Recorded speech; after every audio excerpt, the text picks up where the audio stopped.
Bueno, shalom, muy buenos días para todos. Bienvenidos Centro de Estudios Hebreos Teruá con la clase número 124 del libro de Isaías, ¿no?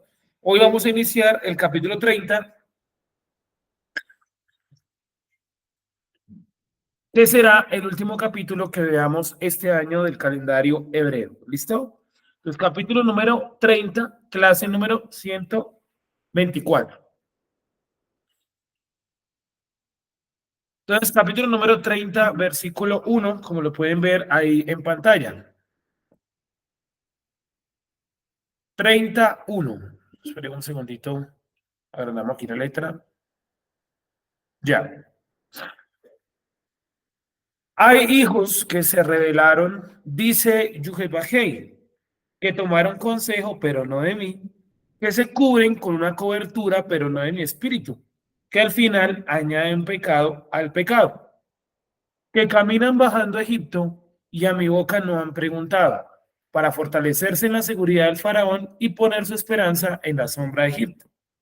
Y vendrán a hacer la fuerza del faraón tu vergüenza y la confianza en la sombra de Egipto confusión, cuando estén todos sus príncipes en Zoán y sus embajadores a Janes lleguen. Todos se avergonzarán del pueblo que no les aprovecha, ni les socorre ni les aprovecha, antes para vergüenza y aún para oprobio. 6. Profecía acerca de las bestias del Negev. Entra a la tierra de problema y angustia el joven y el viejo león, la víbora y la serpiente voladora. Llevan sobre lomos de asnos sus riquezas y sus tesoros sobre jorobas de camellos a un pueblo que no les será de provecho. Para Egipto en vano y en vacío dará ayuda. Por lo tanto, yo clamé concerniente a esto. Su fortaleza es permanecer quieto. Ahora ve, escribe en una tabla y después hazlo en un sefer, en un rollo, en un libro. Anota que quede hasta el tiempo venidero, eternamente y por siempre. Bueno, ¿qué pueden ustedes captar de este relato? ¿Qué se puede entender de este pasaje? Hasta ahí.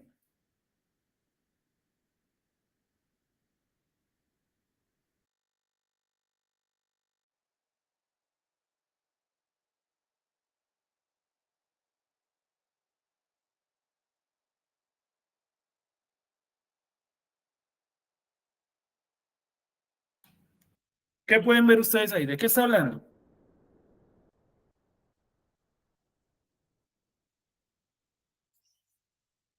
Ahí para que se vea todo.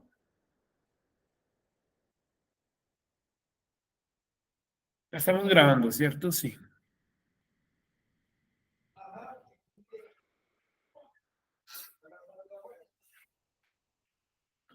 ¿Qué podemos ver hasta ahí entonces?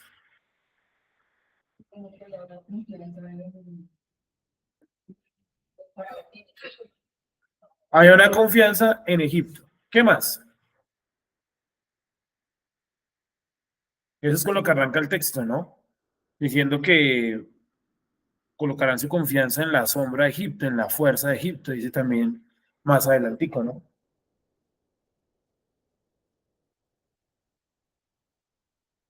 Como si o sea, ya los sacó de Egipto y aún así algunos se rebelaron y quieren devolverse.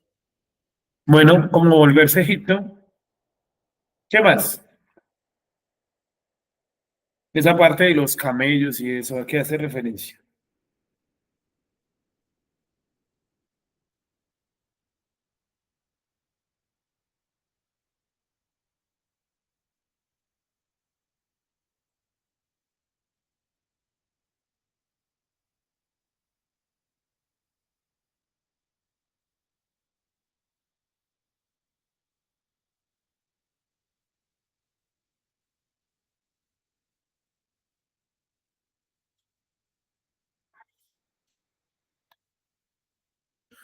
Bueno, vamos a explicarlo desde el versículo 1. Creo que está claro que está hablando de Egipto, ¿no?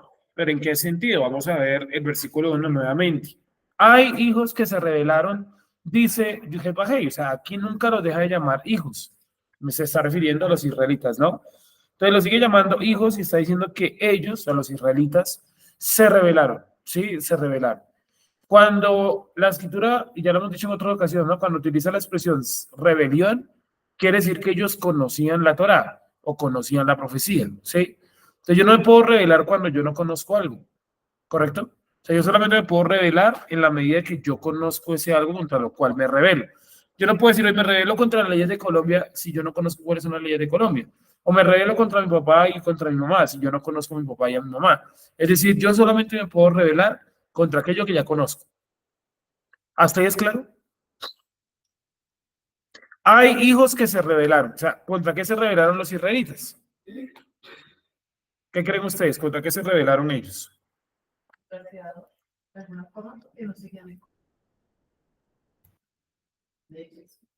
¿Listo? ¿Contra qué más se rebelaron ellos puntualmente?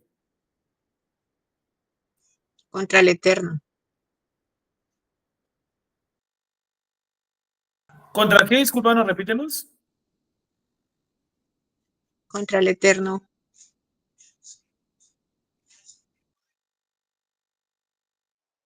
Vale, que fue lo mismo que dicen aquí la hermana, ¿no? Contra el Eterno. Sin embargo, yo veo que se rebelaron fue contra los designios proféticos, porque dice que tomaron consejo, pero no de mí. O sea, de fondo es rebelarse contra el Eterno, notablemente, ¿no? Obviamente. Pero, ¿en qué se rebelaron contra el Eterno? En que ellos no tomaron consejo del Creador, sino fueron y tomaron consejo de otro lado. O sea, no respetaron el orden profético. Acudieron a otra fuente para que les informara sobre lo que tenían que hacer. O sea, no respetaron, repito, ese orden profético. Y esa es una de las principales causas de nuestros dolores de cabeza. ¿Sí? Dice aquí Claudia en los comentarios, contra los mandamientos, pues es la instrucción cuando dice que buscaron consejo en Egipto. Y Janet nos decía que es un llamado de atención. Bueno, bien. En el versículo 10 habla de eso, de los profetas. ¿Qué dice el 10? Espera, toma el micrófono, que lo quedamos acá.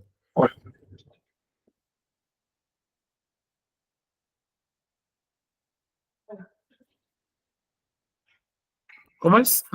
El 10 nos va a leer Luisa. Bueno, es de nuevo. Porque es un pueblo rebelde, hijos mentirosos, hijos que no han querido oír la ley. Que han dicho a los que ven, no deben ver, y a los que tienen visiones, no deben ver visiones para nosotros. ¿Qué? Para nosotros. ¿Qué? ¿Qué pena? Para nosotros, sí. Otras cosas de hechura. Háblenos de cosas melosas, de ambiciones, cosas engañosas. Como que no nos digan la verdad, sino lo que queremos oír. Muy bien, entonces, dice el 10 que ellos le dijeron a los profetas, no nos profeticen eso, sino cosas bonitas, ¿cierto? Cosas agradables. Efectivamente, es concordante con lo que estoy diciendo, que ellos se rebelaron contra el orden profético, porque Dios ya había profetizado que los iba a destruir, y también a Egipto. Y ellos dijeron, no, venga, nos unimos con Egipto, le pedimos favor a Egipto, protección a Egipto, y de seguro nos va a ir bien. Vamos a ver qué pasa. ¿Sí? Tomaron consejo, pero no de mí. O sea que ellos a quién recurrieron para hacer esa acción. Pues aquí no nos dice que exactamente hayan recurrido, por ejemplo, a un ídolo o a un tipo de culto, no lo menciona.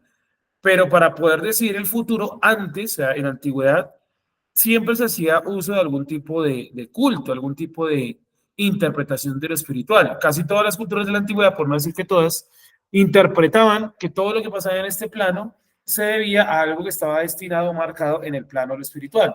Entonces, si yo entendía lo espiritual, podía también entender lo físico. Entonces, ¿a quién le pidieron consejo? ¿Quién sabe? Pero no fue a Yuhei Bajei. ¿Sí? ¿Dime? ¿A un coach? Como en la actualidad. ¿A qué más? ¿A un influencer de aquella época? ¿Qué más? En la sombra de Egipto. Ya vamos para allá. Sombra como de protección, como el sol, como los árboles, lo que dan sombra. Dice que tomaron consejo, pero no de mí. Que se cubren con una cobertura, pero no de mi espíritu. O sea, efectivamente han buscado ¿qué? Algo espiritual que les diera alguna respuesta y dijeron, esta es la respuesta correcta. Esto es lo que hay que hacer. Sin embargo, el escrito, o aquí el texto, nos dice que esa acción como tal que generó, pues que ellos estuvieran cubiertos, pero no de una cobertura dada por el Creador. O sea, recibieron una respuesta espiritual, pero no fue a través del espíritu del creador, fue a través de una entidad. No sabemos cómo contactaron ellos esa entidad, con qué culto, ¿sí? Pero yo quiero que me entiendan que todas las religiones, todos los cultos, lo que están buscando en lo espiritual y encuentran algún tipo de respuesta, fue porque tuvieron contacto con un ente espiritual. ¿Me hago entender? O sea, por ejemplo, si yo soy brujo y trato de buscar mi futuro o el futuro y viene una revelación, viene un mensaje, efectivamente yo tuve contacto con un ser de otra dimensión que me está pasando la información, ¿correcto? En las culturas antiguas, pongamos el ejemplo de, a ver, ¿a quién ponemos de ejemplo? Pongamos el ejemplo de los aztecas, ¿sí? Los aztecas inquirían el futuro, si iba a ser un buen año o un mal año, a través de sacrificios humanos. Entonces cogían a un ser humano, lo sacrificaban y acorde a lo que los sacerdotes interpretaban, iba a ser un buen año o un mal año. Sí, los sacerdotes entraban como en un trance. Y en ese trance se supone que los dioses les hablaban y les decían este va a ser un buen año o va a ser un mal año. ¿Sí? Entonces, ¿ellos tenían contacto con lo espiritual? Les pregunto. Por Claro que sí, supuesto. por supuesto, ¿cierto? No era espiritual relacionado con Yuhei Bajei, pero sí era algo espiritual, ¿correcto? Preguntas ahí.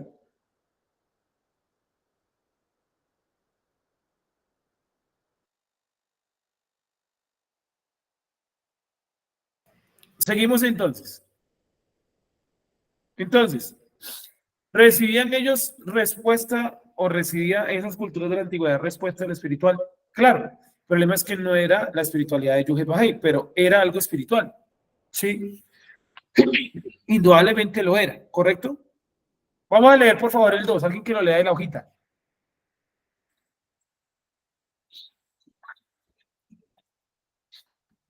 Y dos, que caminan bajando a Egipto y a mi boca no han preguntado, para fortalecerse en la seguridad de Faraón y poner su esperanza en la sombra de Egipto.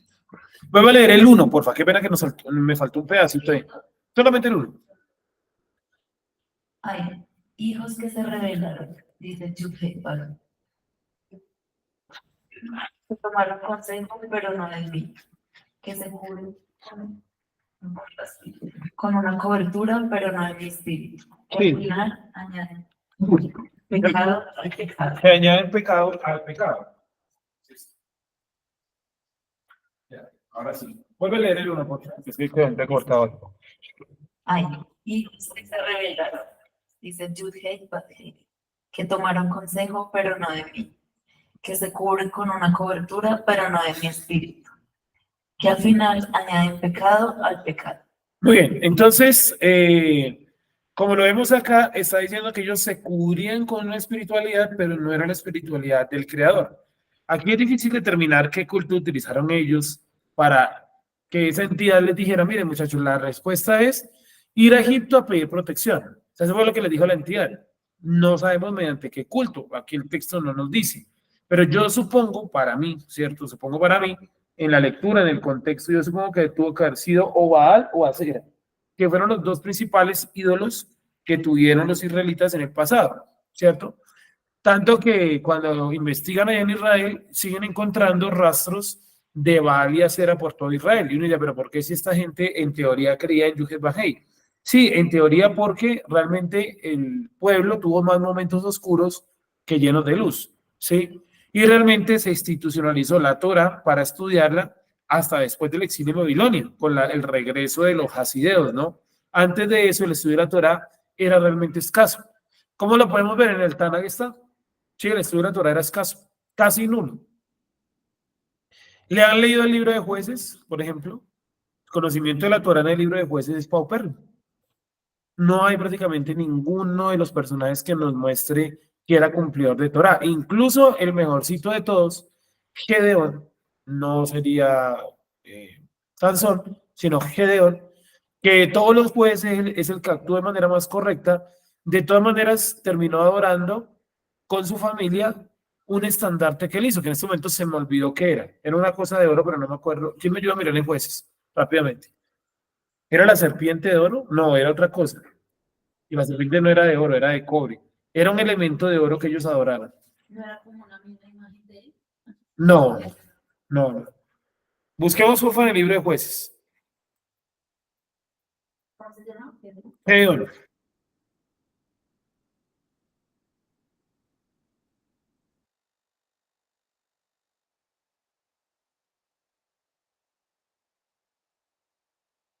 Creo que es un efod. Es un efod, ¿cierto? Justo aquí lo estaba diciendo. Jueces Aquí. 8, 26, 27. A ver, alguien que lo lea aquí, por favor. Me colaboren porque tengo un poquito de alergia. Mientras me pasa. Jueces que, Claudia, repíteme, por favor. Disculpa, pero es que hay dos textos. Está Jueces 6:36 o Jueces 8:26, donde dice que Gedeón hizo un efod que puso en Ofra, su ciudad, y todo Israel se prostituyó al adorar allí el efod. Es ese. Jueces 8:30 y ¿qué le entendí? No, 6:36.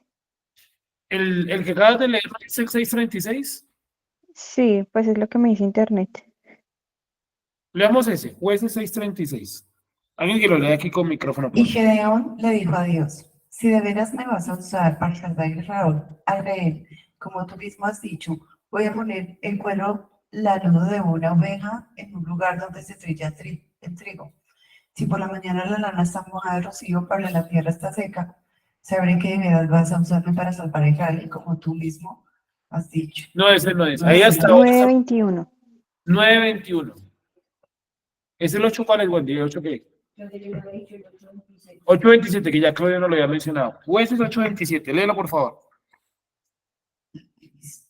27. Dice, con ese oro Gedeón hizo un efod que puso en Ofra su ciudad, y todo Israel le fue infiel al Señor por causa del efod, el cual se volvió una trampa para Gedeón y su familia. ¿Quién? ¿Y cuál es el otro? ¿El 9 qué, Claudia? 9:21. 9:21. Leámoslo, por favor. Creo que es cuando lo destruyen. Después de haber dicho esto, Jotam huyó y se fue a vivir a Beer, porque le tenía miedo a su hermano Abimelech. Abimelech dominó a los israelitas durante 3 años, pero Dios interpuso un espíritu maligno entre Abimelech y los Siquem para que estos se rebelaran contra él, y así pagara Abimelech el sangriento asesinato de los 70 hijos de Jerubal. No, ese Vale, no. sí, está relacionado con Gedeón, pero de menor manera. Pero sí, ya leímos el texto donde dice que él hizo un efod de oro y tanto él como su familia terminaron adorando ese efod de oro. O sea, es realmente extraño porque es el mejor juez que hay en el libro de jueces. El libro de Israel está actuando todo conforme al Creador, está guiado por el Creador. De un momento a otro a él se le ocurre hacer un efod de oro. Un efod es un delantal, ¿no? El delantal que se ponían los sacerdotes para hacer los sacrificios. Hace ese efod de oro, además un elemento re extraño para hacer la idolatría. Yo nunca he leído en otras culturas, bueno, tal vez en una, donde hayan adorado a una pieza de ropa. ¿No les parece raro? O sea, raro que adoren una pieza de ropa. Sí. Y que lo termina adorando incluso él y su familia, que acaban de ser testigos del poder del Creador, y el Creador literalmente se le manifestaba a Gedeón. En toda la historia vemos que Dios se le manifiesta constantemente a Gedeón. Pero pues cometió ese error e Israel terminó prostituido o perdido detrás de ese efod. Alguien que me busque referencias, en la Reina Valera esta es la referencia, si aparece de nuevo ese efod en algún otro lado. En el capítulo 8 de esa es la referencia, dime. Es que me causa curiosidad en la primera que leímos, en 6:36. Léeme con el micrófono, por favor, para poderte escuchar. ¿Que te causa curiosidad en el 6:36 qué? Que dice, entonces Gedeón dijo al Dios verdadero, si vas a salvar a Israel por medio de mí, tal como lo has prometido, aquí voy a mantener expuesto un vellón de lana en la era, como si hubiese seguido su propio consejo, es decir, Dios, si tengo que hacer esto, que pase tal cosa, pero por medio de eso pudo haber tratado otra entidad, dándole esa señal, y de pronto de ahí lo sacó y lo hizo de oro, ¿sí?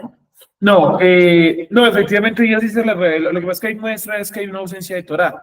Entonces la gente que recibía medianamente una revelación de Dios no sabía si era Dios o qué era esa vaina. Entonces ponían como ese tipo de, era un nivel bajo de conocimiento. Entonces, pues Dios se le manifiesta, pero si tú sigues la historia te das cuenta que efectivamente Dios libró a los israelitas de mano de Gedeón. Pero como él tenía un nivel tan bajo de percepción de la Torah y demás, ¿cómo termina? Pues adorando un efod de oro, ¿sí? El efod de oro era hecho totalmente de oro, las fibras eran de oro, se cogía el oro, se derretía y se sacaban como fibras, ¿sí? Y luego todo eso se cosía y se hacía el efod de oro. Eso era un proceso muy largo. O sea, eso era más difícil que hacer un becerro de oro, porque sacar las fibras del oro es muy complicado, tanto que hoy en día es un proceso muy, muy complejo. Imagínense hace 4000 años casi, ¿sí? Lo difícil que tuvo que haber sido.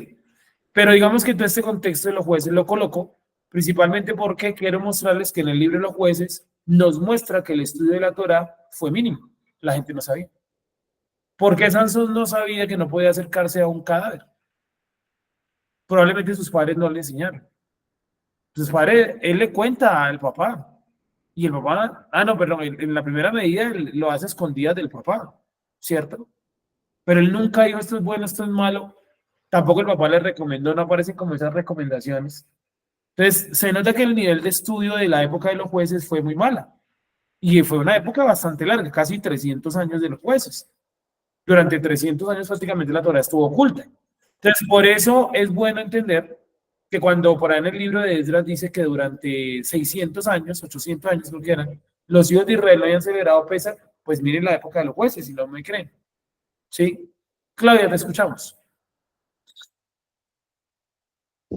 Gracias. Un ejemplo rápido con respecto a Sansón es que justamente el ente espiritual que se le revela a la mamá le dice que para que el niño sea em, nazareo, ella no puede consumir uvas, ni vino, ni nada. O sea, si ella supiera cómo es la educación o cómo se tiene que mantener un hasideo, pues creo que la observación hubiese sobrado en parte. Pero pues le tuvieron que de todas maneras dar instrucción a ellas también para poder tanto ella llevarse y llevar a Sansón por lo menos en ese aspecto de la uva. Vale, dijiste Hasideo, es Nazareo, ¿vale? Gracias, qué pena, Nazareo. Entonces, no, y además de eso, mira que en esa época el líder máximo de la nación era Sansón. ¿Y los demás a qué se dedicaban? O sea, si ese era el máximo líder de Israel, ¿cómo estaban los demás? Y ahí vemos a otros que medio menciona, a Tola, a Jair, que son personajes que apenas dice que libraron a Israel del poder enemigo durante X años. ¿Sí? O sea, no nos damos detalles porque tampoco hicieron gran cosa. Esa es la verdad, más allá de un líder militar. Me estoy refiriendo a gran cosa espiritual. ¿Sí? ¿Alguien encontró alguna referencia de Lefort? ¿Qué dice? Primera de Samuel 37. Te escuchamos con micrófono. Pues está relacionado con algo de oración al efod. Y dice, y dijo David al sacerdote Abiatar, hijo de Ahimelech, yo te ruego que me acerques el efod. Y Abiatar acercó el efod a David. Pues así lo encontré como que estaba relacionado. No, ese es otro efod. Ese es un efod que tiene David, pero no es el efod de oro de...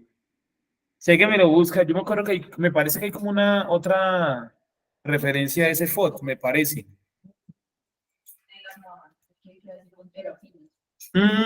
Es otro. Efod de Gedeón, ¿cierto?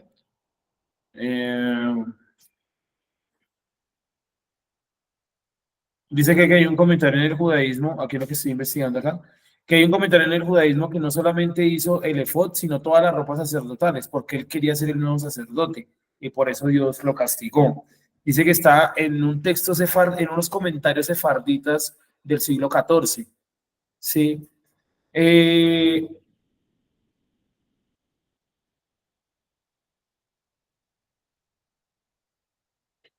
A ver, esperen que estoy mirando acá a ver qué. Pero un efod normal no era de oro, No, era de otro material. de lino. ¿Qué vio en eso para poderlo hacer en oro? No, y Digamos, como el becerro de oro. como te digo, el trabajo, ¿no? Sí. Que vio el-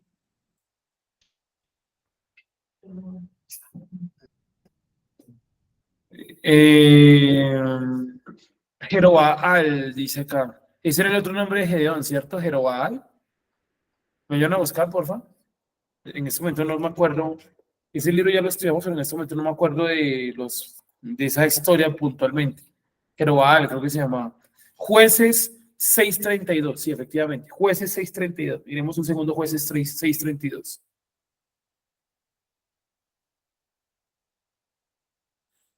Aquel día Gedeón fue llamado Jerobbaal. Esto es contienda Baal contra él por cuanto derribó su altar. O sea, en primera medida, Gedeón es un personaje muy bueno. Viene, quita la idolatría, pero al final de su vida termina idólatra igual que su familia.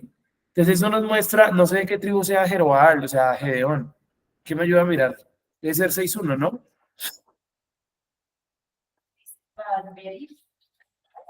El Dios de los pactos. Ese es Valverit. Buenos días.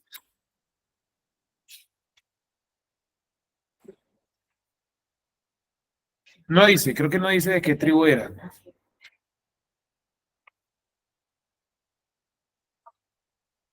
Dice en la encina de Ofra, pero no dice exactamente de qué tribu era. Dice llamados, ta. Bueno, creo que no lo menciona. En este momento no me acuerdo. Y esto tampoco, ¿Cuál es? digamos, en jueces 18, ¿Qué dice? Ese sí puede ser. desde el 13 más o menos, y de allí pasaron al monte de Efraín y vinieron hasta la casa de Micaía.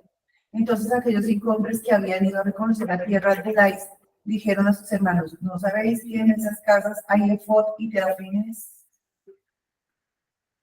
No, hace referencia a otra cosa. Porque Ofra no es Em, de Efraín.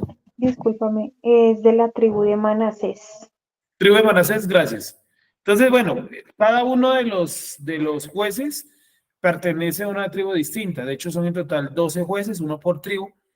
Entonces, pues, digámoslo de esta manera, que en el caso de Manasés es este personaje, Gedeón, ¿correcto? Espero que me estén haciendo entender hasta ahí. Volvamos nuevamente a nuestra lectura de nuestro texto, porque nos salimos bastante, pero bueno, quería mencionar un poquito ahí de Gedeón.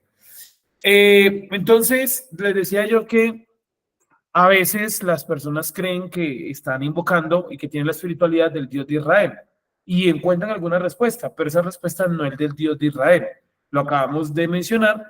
En el caso, por ejemplo, de Balaam también pasa exactamente lo mismo, ¿no? Que él recibía respuesta y él juraba que era Yuhet-Bajei, pero ese no era Yuhet-Bajei.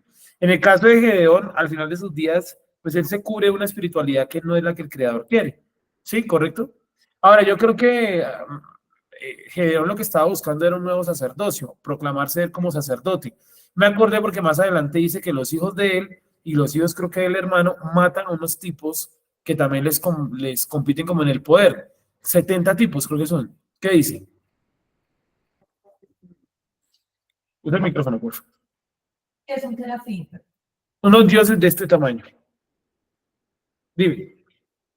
Voy a leer desde el 18. Para los que no vieron la mano, porque pues no tengo la cámara, unos dioses como de 15 centímetros. Ese es un terafín, que se los podía como mover a cualquier lado. Porque los ídolos antes eran estatuas de 1 metro, 2 metros. ¿Quién mueve esa vaina? Al hombro difícil, ¿no? Dime. ¿No eran de Como 10? tipo amuleto. Sí, como un amuleto, correcto. Un tótem. ¿Se han visto los tótem en las culturas mesoamericanas? Entonces, no, que el dios es el águila, entonces tiene una figura, una águila colgada al cuello. Algo así, pero un poquito más grande, de entre 15 a 30 centímetros por mucho. Dime. Esto es del 7-18, 8-18. ¿El libro qué es? Jueces 8-18. Ah, ok. Jueces 8 y 18. Ahora dijo a Seba y Salmona, ¿qué clase de hombres eran aquellos que ustedes mandaron el Tabor? A lo cual estos dijeron, como eres tú, así eran ellos, cada uno como hijos del rey en forma. Por lo cual dijo él, eran mis hermanos, los hijos de mi madre, tan ciertamente como el Creador vive. Si los hubieran conservado vivos, no tendrían que matarlos a ustedes. Entonces dijo a Jeter, su primogénito, levántate y mátalos. Y el joven no sacó su espada porque tenía miedo, pues todavía era joven. De modo que Seba y Salmona dijeron, levántate tú mismo y acométenos, porque como es el hombre, así es su poder. Por consiguiente, Gedeón se levantó y mató a Seba y a Salmona, y tomó los adornos en forma de luna que habían en sus cuellos, en los cuellos de los camellos de estos. Más tarde los hombres de Israel dijeron a Gedeón, gobierna sobre nosotros, tú, así como también tu hijo y tu nieto, porque nos has salvado de la mano de Madián. Pero Gedeón les dijo, yo mismo no gobernaré sobre ustedes, ni gobernaré sobre ustedes, ni mi hijo. El Creador es el que gobernará sobre ustedes. Gedeón pasó a decirles, permítame hacerles una solicitud, denme cada uno de ustedes la nariguera de su botín, pues tenían narigueras de oro porque eran ismaelitas. Entonces ellos dijeron, con toda certeza las daremos. Con eso extendieron un manto y se pusieron a arrojar en él cada cual la nariguera de su botín. Y el peso de las narigueras de oro que él había solicitado ascendió a 1.700 ciclos de oro, además de los adornos en forma de luna y pendientes, y los pendientes y las prendas de vestir de lana teñido de púrpura rojiza que habían sobre los reyes de Madián, y además de los collares que había en los cuellos de los camellos. Y Gedeón procedió a hacer con ello un efod. Bueno, cada ciclo son 60 gramos. ¿Cuántos ciclos eran? 1.700 ciclos. 1700 ciclos, dividámoslo entre 60 gramos y nos da 28 mil, 28,33 gramos, ¿sí? Pero ahí estamos haciendo mal la cuenta en algún lado. Bueno, era algo más allá, porque en ese momento no lo tenía como estudiado, pero básicamente es, el tipo reúne objetos de idolatría. Entonces, el resultado no podía ser otro que algo idolátrico. Él coge las lunetas y coge también las narigueras, ¿cierto? Dice porque eran ismaelitas. Los ismaelitas son los antepasados de los árabes, ¿sí? Y los árabes ya tenían la media luna, las lunetas, ¿sí? Que era el símbolo del dios del agua. ¿Por qué ellos tenían el dios del agua? ¿Por qué adoraban al dios del agua? Porque recuerdan ustedes que en el relato de Ismael, ¿se acuerdan ustedes? Que Ismael dice que se va a morir de sed. ¿Se acuerdan ese relato que está en el libro de Génesis? Es un relato que uno casi no lee, pero ahí está. Y dice que la mamá de Agar, ¿cierto? Había sido expulsada por Sara y se les había acabado el agua, iban por el desierto. ¿Se acuerdan de eso? Y dice la Torá, entonces es Torá, no es comentario, es Torá, y la Torá dice que ella deja al niño más o menos a un tiro de piedra, o sea, más o menos como unos 15 o 20 metros de distancia, y para no verlo morir. Y escuchaba, dice la Torá, los lamentos del niño, estaba quejándose porque estaba muriendo de sed. Pero apareció un ángel enviado por el Creador y le dice que ese niño va a ser bendito, que Dios también lo va a prosperar porque es hijo de Abraham, por más de que no sea el de la promesa. Y dice que el ángel, me parece, no me acuerdo si dice que golpeó o surgió agua de algún lado y el niño y la madre bebieron y ellos habitaron siempre alrededor de ese pozo, ¿sí? Y el pozo se llama el viviente que me ve, ¿sí? No me acuerdo, viviente, ¿lo voy a buscar? Viviente que me ve. Es Génesis 3, 16, 13. Génesis 16, 13. Alguien que me lo lea. 13 y 14, por favor.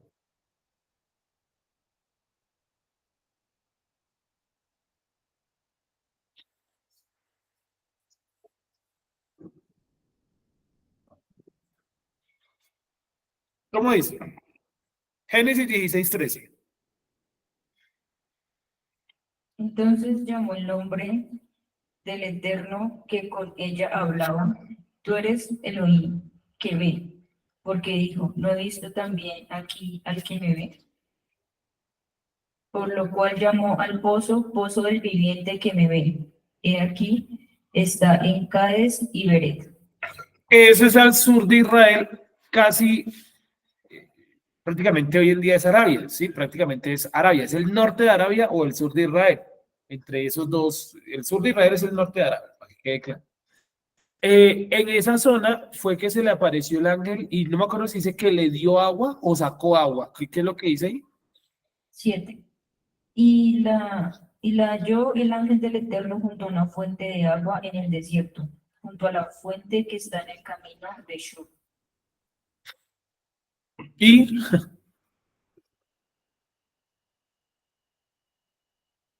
ya no lo van a leer. Como si los hubiese guiado hacia ese lugar. No, dice que se los encontró y les dio a beber. Sí. No dice que nos haya dado de beber. Lo del tiro de piedra y eso.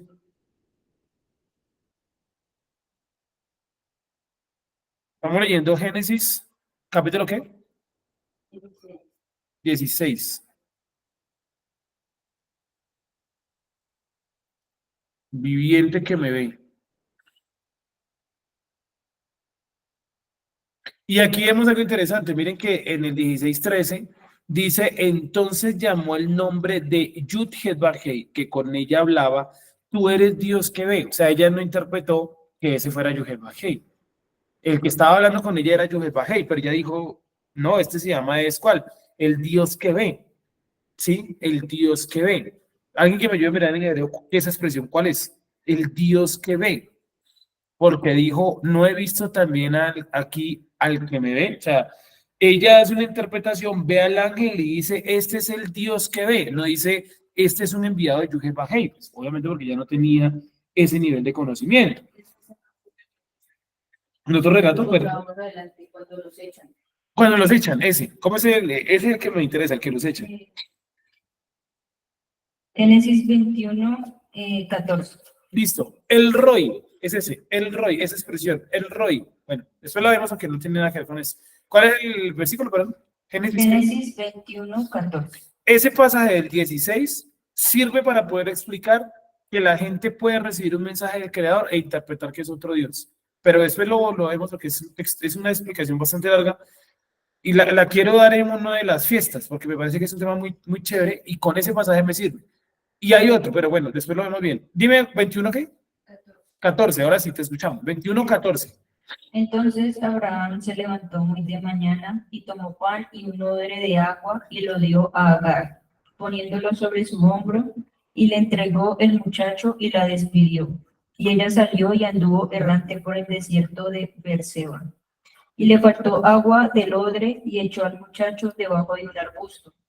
Y se fue y se sentó enfrente a distancia de un tiro de arco, porque decía, no veré cuando el muchacho muera. Y cuando ella se sentó enfrente, el muchacho alzó su voz y lloró.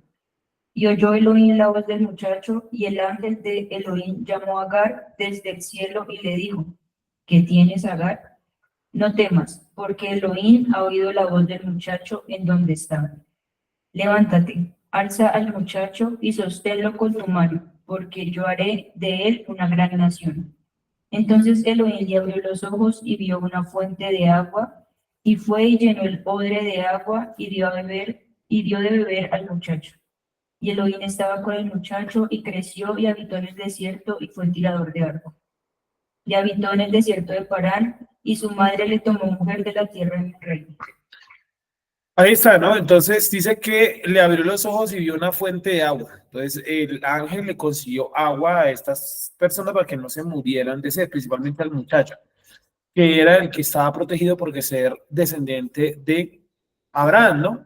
Entonces ellos interpretaron o están interpretando esa manifestación como otro Dios. Entonces les decía que lo eran lunetas, es porque los árabes en un principio, o sea, los descendientes de Ismael, los ismaelitas, en un principio adoraban al Dios del agua. Porque a la diosa del agua, ni siquiera era un dios, era a la diosa del agua.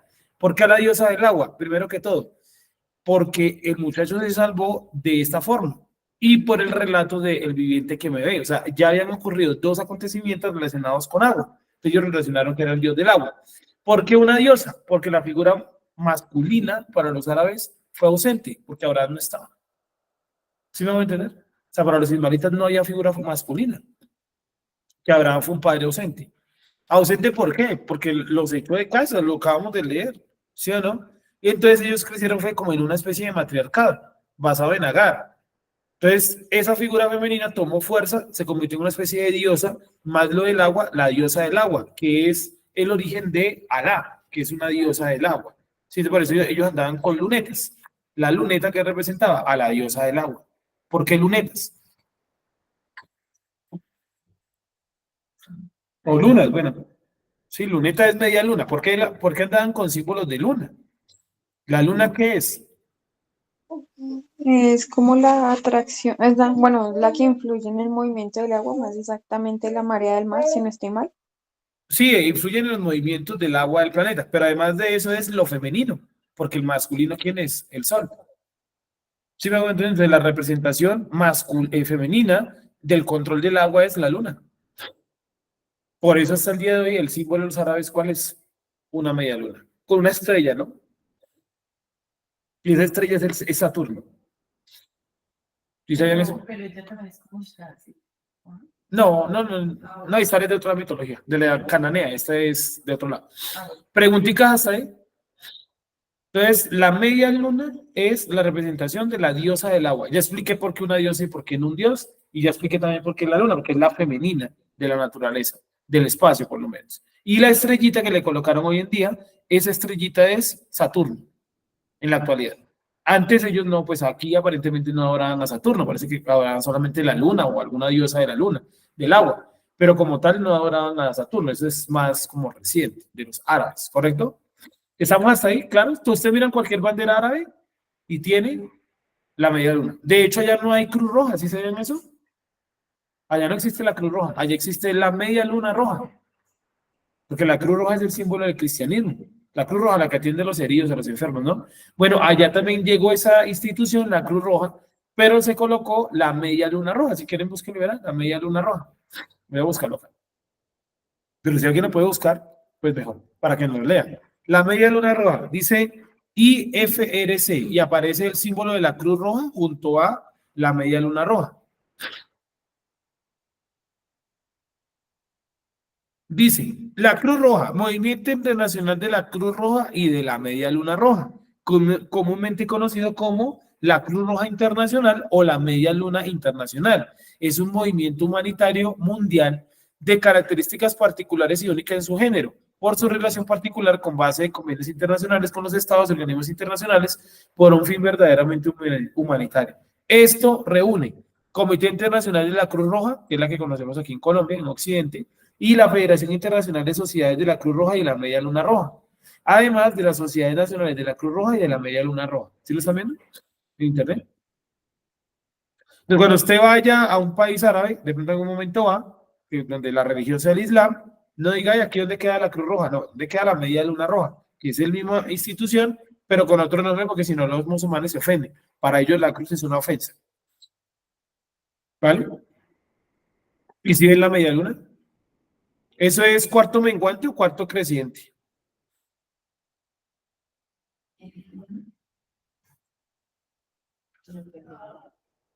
Tendrías que ver la imagen para poderla. Esa es creciente. Es creciente. Correcto. ¿Por qué creciente? Pues porque los árabes siempre se han visto que están, ellos se perciben a sí mismos como que están siempre en crecimiento. Entonces, todo tiene un simbolismo, todo tiene una explicación. Y en la cima, en la punta de las mezquitas que hay, está ese símbolo también. Que algunos dicen que son los cachos del diablo. Mentira, ¿cuáles cachos del diablo? Sí. Y se han visto que la Virgen María está montada sobre eso, que parecen unos cachos, no son unos cachos, es una luna. Y de hecho, hablando lo de la figura femenina, Sí. en esta semana hablé con una persona. Usa el micrófono, por favor.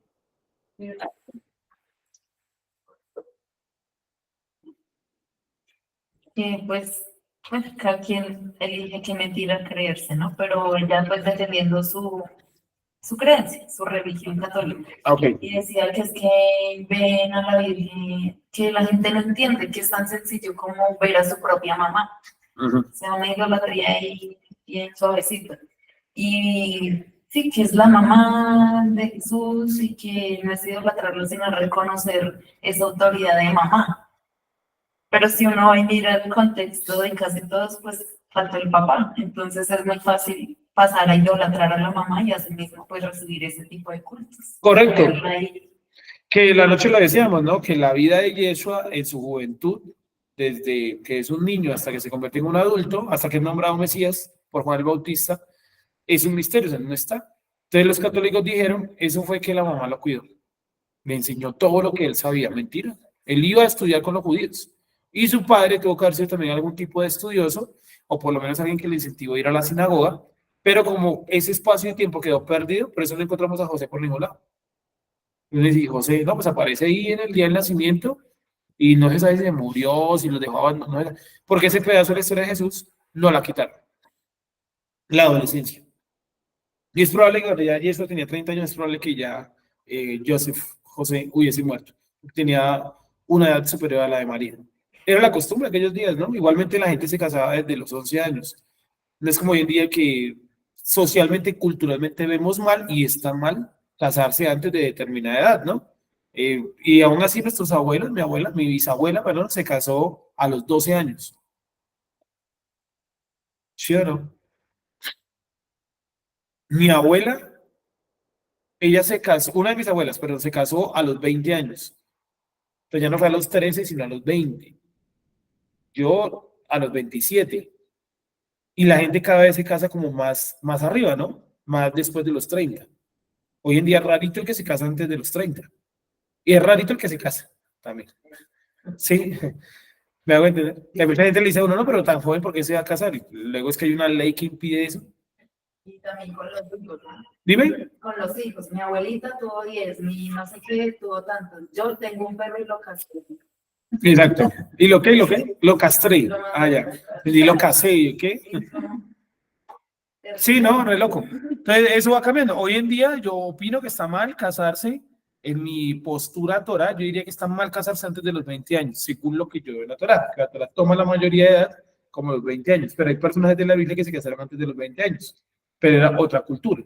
¿Sí me entiende? Hoy en día el proceso educativo, una persona a los 20 años no está para casarse, porque hasta los 18, 19 años son todavía considerados niños. ¿Sí o no? Y se comportan como niños, la mayoría. ¿Sí me hago entender? Sigamos. En mi opinión, o sea, por ejemplo, si me dijeran a mí, no, en un futuro, ¿no? Vamos a casar y tal, tenemos menos de 20 años, yo le recomendaría menos de 20 años, no. Sí, de todas maneras la Torah no pone una edad, pero en este contexto cultural yo diría menos de 20 años, no. Menos de 20 años, no. Bueno, seguimos entonces. Repito, en este contexto cultural, que mucha gente dice, no, pero es que en la Biblia se casaban a los 13 años, sí, bueno, pero no estamos en el contexto cultural histórico de la Biblia, ¿sí? No, no son de casa, no te seguimos. Ahora sí volvemos a Isaías, por fin. Estamos desconociendo la ley, ¿no? Sí, Y llegamos al otro relato. Y seguramente dejen todo lo que tienen desconociendo de que era un culto compartido con otro culto. sí, básicamente estamos hablando aquí en Isaías que hay personas, nos puede llegar a pasar a nosotros también, que nos encubrimos con una espiritualidad que no es lo del Eterno. Sí, podemos estar cubiertos por eso, que es lo que dice acá. Dice el versículo 2, Isaías capítulo número 30, versículo 2. Perdón, discúlpenme. Que tomaron consejo, pero no de mí, que se cubren con una cobertura, pero no de mi espíritu. Pero ellos juraban que eso era Yohevahé. Que al final añaden pecado al pecado. Claro, porque si están en transgresión y van y buscan consejo en otro Dios, pues están añadiendo ¿qué? Pecado al pecado. Que caminan bajando a Egipto. O sea, esto fue lo que la espiritualidad de ese momento les reveló. El consejo fue, bajen a Egipto y hagan amigos de Egipto. Pero Dios no había recomendado eso. Miren lo que hicieron ellos. Que caminan bajando a Egipto y a mi boca no han preguntado. ¿Sí? Claro, y más allá de descender espiritualmente es que Dios no mandó esa alianza. ¿Qué es lo que hemos dicho siempre nosotros? Nosotros primero actuamos y luego le pedimos a Dios que nos bendiga. Es al revés. Primero hay que preguntar a Dios para dónde nos movemos. Más cuando son decisiones así como tan trascendentales, ¿no? Porque una decisión que no es trascendental, como por ejemplo ir aquí, comprar el almuerzo, ¿no? Carne o pollo. Sí, Dios mío, ¿qué debo comprar? Tampoco digo que ese punto no. Pero si hay decisiones trascendentales donde, por ejemplo, un trabajo que incluya, por ejemplo, cambiar de golpe de ciudad, por ejemplo. Yo creo que esa es una decisión que hay que consultar primero con el creador, a ver, pues más o menos qué puede mostrar él, ¿no? Si es una decisión avalada por él. O qué pasaría si yo tomo esa decisión mala, ¿no? Pero pues la mayoría de nosotros cogeríamos el trabajo y luego de camino a la ciudad diríamos, Dios mío, bendice mi camino. Sí, demasiado tarde ya. Seguimos. Que caminan bajando a Egipto y a mi boca no han preguntado para fortalecerse en la seguridad del faraón. O sea, Dios nunca los puso a buscar alianza con faraón y poner su esperanza en la sombra de Egipto. O sea, ellos dijeron, no, vamos a tener un problema con una nación invasora. Entonces vamos a Egipto, nos hacemos aliados de faraón y que faraón nos proteja. Confiaron en faraón, que es lo mismo que le pasa a los judíos cada rato con Estados Unidos, ¿no? Que llega un presidente que apoya a Israel, hacen las meras alianzas, luego llega otro gobierno que no apoya a Israel, y entonces, ¿qué le toca a Israel? Pues el Estado de Israel, ¿no? Defenderse solito porque pues Estados Unidos constantemente cambia de dirigente, ¿correcto? Si fueran siempre los mismos, el mismo partido político, pues sí, vamos a seguir con Estados Unidos. Pero es un amigo barra enemigo que es muy impredecible, que mañana gana Biden, pasado mañana gana Trump, luego vuelve a ganar Biden. O sea, eso es inesperado. Que caminan bajando de Egipto y mi boca no han preguntado. Para fortalecerse en la seguridad de Faraón y ponerse esperanza en la sombra de Egipto, en la protección de Egipto. Y vendrá a ser la fuerza del Faraón tu vergüenza y la confianza en la sombra de Egipto confusión. Te lo está diciendo, esto va a salir mal, porque a usted nadie lo puso a ir a Egipto a buscar alianzas. Va a salir mal. Y salió mal. Cuando estén sus príncipes en Zoán y sus embajadores a Janes lleguen, todos se avergonzarán del pueblo que no les aprovecha, ni les socorre, ni les aprovecha antes para vergüenza y aún para oprobio. ¿Qué está diciendo? Dice, cuando ustedes vayan a Janes y a Zoán, van a sentir vergüenza porque ustedes no van a poder aportarle nada a Egipto. Qué vergüenza, ustedes fueron a buscar una alianza militar y los egipcios cuando demandaron algo de ustedes no se lo pueden brindar. ¿Y cómo se lo iban a brindar si Judá en general venía muy reducido? Recuerden que Judá venía de una invasión también, de la invasión de Sennacherib, antes de Isaías, ¿sí? Y a esa invasión de Sennacherib, Judá sobrevivió porque Dios quiso que sobreviviera. ¿Qué hizo el Eterno? El Eterno confundió el campamento en Sennacherib y entre ellos mismos se mataron. ¿Se acuerdan que Dios dice salgan a la guerra porque yo ya los derroté? Dice que los judíos, dice así el texto, que los hombres temblaban del miedo y entonces Dios dijo, bueno, como ustedes no van, yo iré. Y él mató esa noche a 180,000 hombres del ejército de Sennacherib, el asirio, ¿sí? Entonces los judíos ya habían sobrevivido a la invasión asiria. No habían podido hacer nada, sino que Dios los libró, ¿correcto? Y ahora fueron y le propusieron un tratado militar a Egipto y Egipto fue a analizar qué ventajas tenía Judá. No tiene ninguna, no tenía nada que aportarle a Egipto. Es como si mañana Colombia o hagamos con otro país. Que mira, no, Colombia de todas maneras tiene algún tipo de ejército, ¿no? Pero pongamos el ejemplo a ver, con Costa Rica, por ejemplo, que no tiene ejército. Costa Rica no tiene ejército. Si mañana Colombia hace un tratado militar con Costa Rica, pues Colombia va a mirar qué armamento o qué hombres tiene Costa Rica y resulta que no hay ejército. Entonces eso sería para vergüenza de los costarricenses que van a buscar un acuerdo militar y no tienen nada con qué defenderse. Entonces imaginen los judíos buscando un acuerdo militar con Egipto y no tienen armas, sobrevivieron de vainas, hay gente que tiene hambre, y están terriblemente mal. O sea, ¿qué acuerdo podemos firmar con una nación así? Dirían los egipcios. Y miren lo que sucede. Profecía, o sea, los egipcios en vez de ayudar, ¿no saben qué hicieron? Se les burlaron. Y si ustedes vienen a buscar aquí ayuda, ¿y qué traen ustedes? No tienen nada. No tienen nada para dar. Profecía acerca de las bestias del Negev. El Negev es el sur, o sea, está hablando acerca de los egipcios. Entra a la tierra de problema y angustia, el joven y el viejo león. Se está refiriendo al sacerdote y al rey de aquella época que fueron a Egipto a buscar ese acuerdo militar. Entra a la tierra de problema y angustia. ¿Cuál es la tierra de problema y angustia? Pues Egipto. ¿Sí? El joven y el viejo león. La víbora y la serpiente voladora. Estos serían como los emisarios de ellos. A mí me parece que hace referencia a los profetas. Sí, la víbora y la serpiente voladora. Llevan sobre lomos de asnos sus riquezas y sus tesoros, jorobas de camellos, a un pueblo que no les será de provecho. O sea, está diciendo que ellos fueron a firmar un acuerdo militar con Egipto. Los egipcios prácticamente se les burlaron y los judíos dijeron, bueno, nosotros traemos plata y oro para comprar la protección de Egipto. Y aún así dice que eso que no les va a traer provecho. ¿Sí me hacen entender todo el concepto grande? Van a Egipto y buscan un acuerdo militar. Los egipcios prácticamente se les burlan. Dice, bueno, los judíos dicen, bueno, no se nos burlen. Nosotros tenemos algo para aportarles a ustedes, que oro y plata y riqueza. Y el Eterno está diciendo, de todas maneras, eso no va a ser de provecho para ustedes. A pesar de que paguen la protección de Egipto, yo ya decidí que los voy a destruir. Seguimos. No les va a ser de provecho. 7. Para Egipto en vano y en vacío dará ayuda. Por lo tanto, yo clamé concerniente a esto. Su fortaleza es permanecer quieto. Te está diciendo, a Egipto yo también lo voy a destruir. Así que ustedes quieren una ayudita en su problema, quédense quietos. Quédense quietos. ¿Cuántas veces Dios no nos habrá dicho a nosotros, oiga, quédese quieto? O quieta, güey. ¿Sí? Por diferentes situaciones que vivimos y como que uno quiere la solución en todo lado.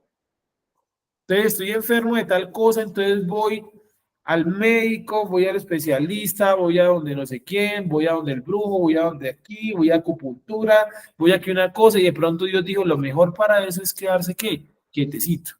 Dejar que el tiempo malo pase. ¿Sí? ¿Me estás entendiendo?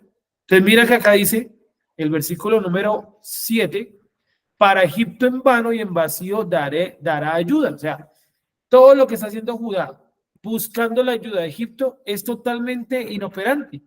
Por lo tanto, yo clamé concerniente a esto, su fortaleza es permanecer quieto. O sea, a Judá que lo hubiera ayudado a haberse quedado quietico en su tierra, no haber salido a buscar acuerdos militares que no podía respaldar, ni mucho menos a comprar la protección de Egipto. Ahora ve, escribe en una tabla y después hazlo en un libro.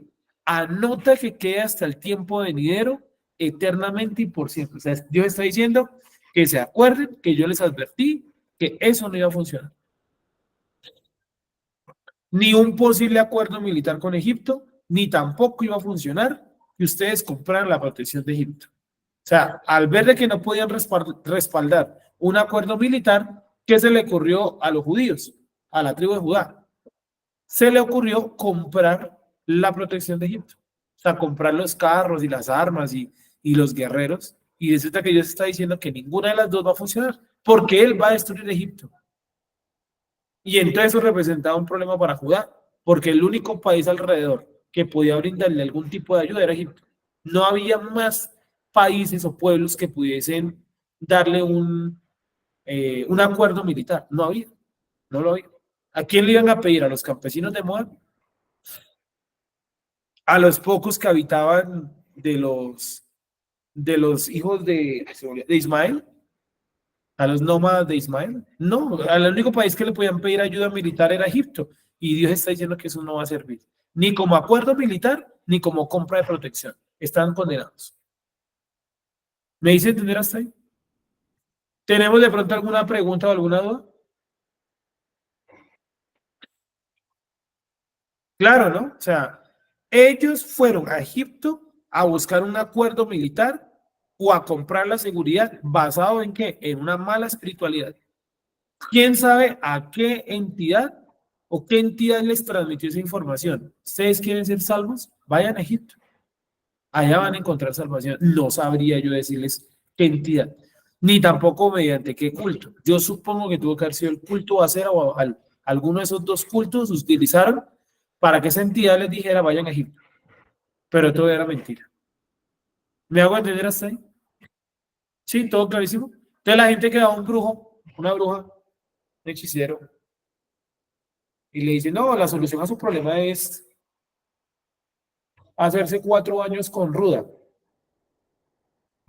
¿Sí? Y hacerse además de eso, bajarse de la cama de para atrás y un círculo de sal.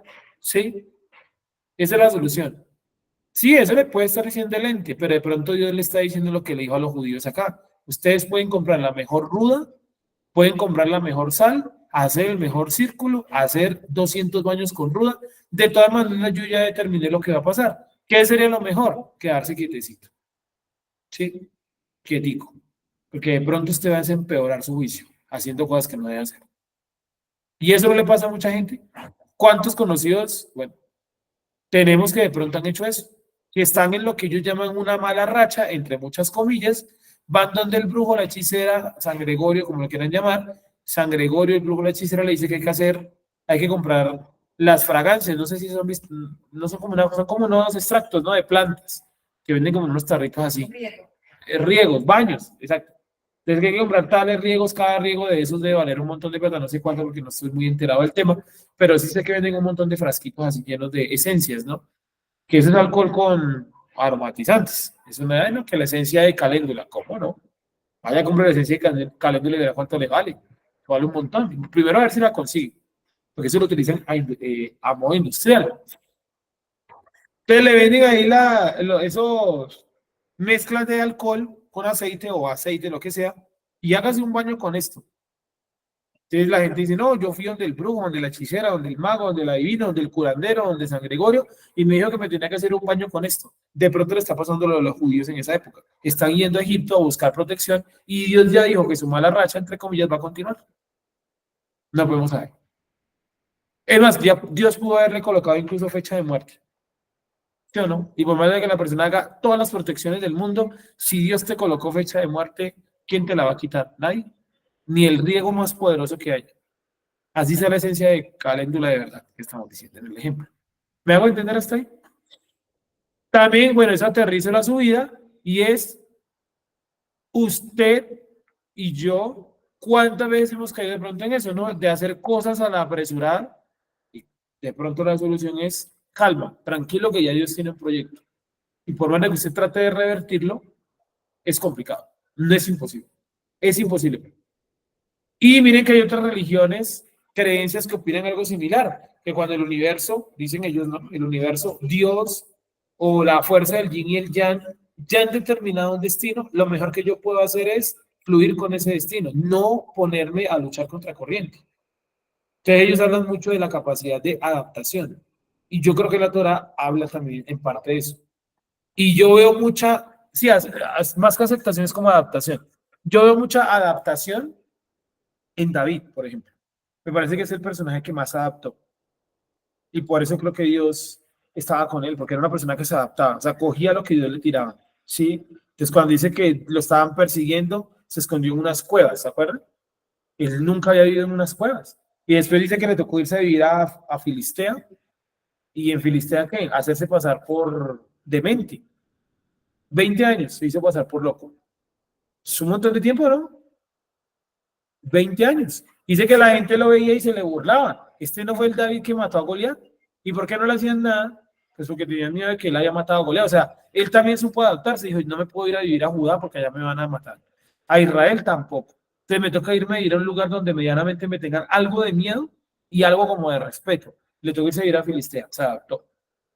Entonces, creo que en mi punto de vista, uno de los personajes que más se adaptó a las condiciones que Dios le iba votando fue David. Tanto que le dice, tu hijo muerto. Dice que él enseguida se levantó y se paró y levantó el ayuno. Dice que todos lo miraban, ¿se acuerdan? Que todos lo miraban sorprendido y no le querían decir nada como por pena. Y él dijo, si yo oré estando vivo el niño y no se salvó, ahora ¿para qué voy a orar si ya está muerto? Se adaptó. Sí, más allá que hacer, porque los religiones orientales eran de aceptación, pero yo creo que el concepto no es aceptación, yo creo que es adaptación, que usted se adapte. ¿Sí? Y eso es muy difícil, muy difícil. Adáptese a sus condiciones laborales, por ejemplo. Es muy difícil. Yo he tratado de adaptar, por ejemplo, el estudio de la Torá a mi momento laboral. Y ahí vamos. Llevo como 3, 4 años en ese proceso de adaptación. Cualquier momentico que tengo libre, Torá, ¿sí me entiende? Cosas de la Biblia, etcétera, estudios, etcétera. Voy en ese proceso de adaptación. Toca adaptarse. Si usted, por ejemplo, trabaja en un lugar muy lejano de su casa, ese espacio de desplazamiento hay que adaptarlo de alguna manera. Póngase a escuchar algo que a usted le nutra, descargue videos, compre datos, bueno, yo qué sé. Tantas vainas que hay ahí para ver, ¿no? Por ejemplo, no, es que yo trabajo, por ejemplo, repartiendo cosas en una moto. Alguna manera tiene que usted adaptarlo para que pueda seguir estudiando doctorado. ¿Sí me hago tener esa capacidad de adaptación? ¿Me hago entender hasta ahí? Otro personaje que también se adaptó mucho, prácticamente a lo que Dios le arrojaba, Pablo también. Pablo lo cogían preso, terminaba convirtiendo a todos los de la cárcel. Lo montaron en un barco, se hundieron en el barco y él se adaptó a esa situación. Que lo llevaron a los judíos, ¿se acuerdan de ese pasaje donde dice que lo llevaron a un juicio ante los judíos, fariseos y saduceos? Dice que él entró a la habitación, habló y ellos empezaron a debatir sobre la resurrección. Entonces él se adaptó y dijo, ¿saben qué? Yo también creo en la resurrección. Dice que se armó una pelea enorme entre ellos y Pablo se quedó ahí callado, se adaptó, supo utilizar lo que Dios, la situación que Dios le había colocado. Eso es lo que hay que hacer, adaptarse. Si en este momento de su vida, por ejemplo, usted está desempleado o desempleada, tiene que adaptarse a ese momento de su vida. Algo quiere Dios en ese momento de su vida. Hay que descubrir qué es lo que él quiere. ¿Sí? Bueno, vamos a dejarlo hasta acá. ¿Alguien tiene de pronto alguna duda o alguna pregunta hasta ahí? Todo claro, ¿cierto? Amigos y amigas. Sí, señor. Yo tengo una pregunta. Juan Buenos Pablo. días. Sí, mencionabas al principio del tema de la espiritualidad, ¿sí? Mm, Que muchas veces, pues, no sé, yo tengo muy relacionado que cuando uno está como, no, pues, no como en la línea del espiritual, porque pues, no es una línea, pero que todo lo espiritual se relaciona con Yuhei Bahei, ¿no? mm. Y también pues hay una parte de oscuridad, pues, que se relaciona pues, con Hatatán, pero pues que todo lo controla el Eterno. Pero tú mencionabas que a veces la espiritualidad no viene necesariamente de Yuhei Bahei.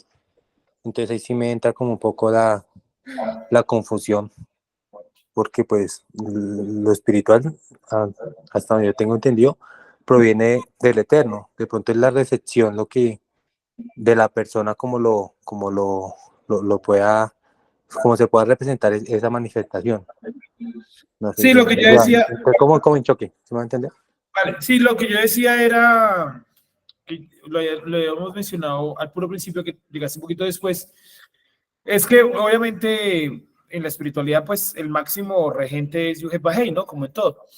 Pero que a veces hay entidades espirituales que pueden dar esa información errada a las personas, ¿no? Por eso hay un texto que dice en Gálatas, proba todos los espíritus porque no todos los espíritus provienen de Dios. Sí, obviamente es el regente, pero en ese marco de la espiritualidad hay mucha información que puede venir mala, eh, ¿cómo decirlo? Maligna o podrida hasta nuestra vida. Y entonces colocaba el ejemplo de Balaam. Balaam juraba que hablaba con Yuhei Bahei. Y la entidad que le hablaba a Balaam era enviada por Yuhei Bahei, pero la entidad le daba una información errada. O sea, él es el máximo regente, pero ya luego las entidades pues actúan en la capacidad que Dios les ha dado. Y muchas de esas entidades que actúan en el mundo espiritual, muchas, no todas, traen una información equivocada. ¿Cuánta gente no dice, por ejemplo, a mí sí me apareció un ángel? Movimientos, ¿no? Grandes, los mormones, los mismos musulmanes. A mí se me apareció un ángel y me dio esta revelación. Claro, es un mensaje que viene del mundo espiritual, obvio. ¿El Eterno lo permitió? Claro que sí, pero no era un mensaje como para tomarlo a la ligera, ¿verdad? Para que la persona lo evaluara, para que pensara. Que finalmente lo que le pasa a Balaam, ¿no? Balaam recibe ese mensaje y la entidad le dice no vayas. Y después le dice, bueno, vaya, pero vamos a hacer todo lo que yo digo. ¿Por qué la entidad va tan prevenida? Porque sabe que el creador ya puso un condicionante que no pueden maldecir a Israel. De hecho, la entidad se lo dice. Ese pueblo es bendito, no se puede maldecir. La entidad conocida. Pero trató de seguir con el juego que estaba montando Balaam. ¿Sí? Entonces, en el mundo espiritual, la información procede toda del creador, por supuesto. Sin embargo, nosotros como seres humanos tenemos que probar los espíritus, o sea, verificar que la información que me está diciendo la entidad sea correcta. Es lo mismo, yo digo aquí una profecía, no tengo la capacidad, pero supongamos que le digo a algunos de ustedes una profecía, usted obviamente no se va a creer la profecía, ¿no? Dios permitió que yo dijera eso, claro, Él lo permitió, pero ya es usted que tiene que evaluar si lo que yo estoy diciendo no es medianamente acorde a la Torah, primero, y segundo, se obedece también a su contexto.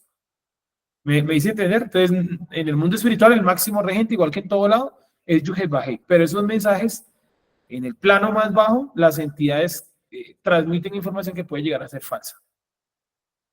¿Se acuerdan, por ejemplo, cuando Faraón llama a los brujos para que le interpreten el sueño, a los magos y eso? Dice que cada uno dio su interpretación, pero el Faraón sabía que esa no era la interpretación. ¿Sí? O sea, esa interpretación de dónde venía, pues del mundo espiritual. Pero es una información ¿cómo? Caduca. ¿Me hice entender ahora sí? Un poquito mejor. Sí, señor. Gracias. Vale. Correcto. Y nosotros también podemos llegar a ser sensibles a eso. Yo creo que algunas personas más que otras. No a todo el mundo le pasa, pero usted sí puede llegar a recibir mensajes que hay que probar. O sea, hay que usted revisar, reflexionar y decir, esto es de parte del creador, esto no tiene nada que ver con el creador. Mañana un ángel le puede decir a usted, no, pues como usted sabe tanta Torah, usted es el nuevo Mesías. Y no hay gente que se ha creído eso. Sabata y Sevi, ¿no? Uno de los más grandes rabinos de la historia del judaísmo, considerado uno de los maestros más grandes de la Cábala. Y él terminó diciendo que él era el Mesías. ¿Y usted cree que la gente no le creyó? Al día de hoy tiene gente que lo está esperando, que resucite. Sabata y Sevi. y terminó practicando brujería, adivinación, ¿cómo se llama? Satanismo, ¿sí? Y bueno, y el mensaje que él recibió, claro, pues, el Eterno lo permitió, pero el mensaje se lo transmitió una entidad que tergiversó y que la persona también quiso tergiversar esa información. Bien, démosle gracias al creador hasta ahí.